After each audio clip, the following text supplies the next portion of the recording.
All of the Toolkit products can print reports.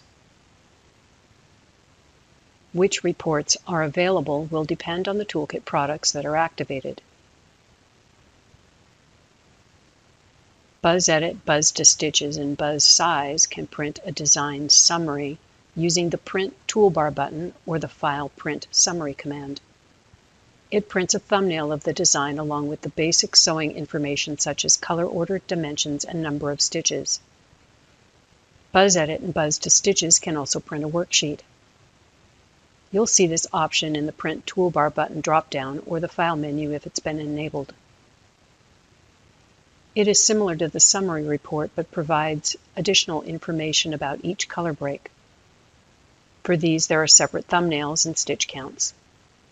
Print out a worksheet and keep it by your embroidery machine during stitch out for detailed stitching information. Buzz Edit, Buzz to Stitches, and Buzz Word can print templates.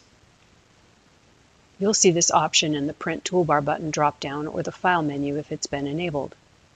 The design is printed in actual size and can assist in design placement on the fabric.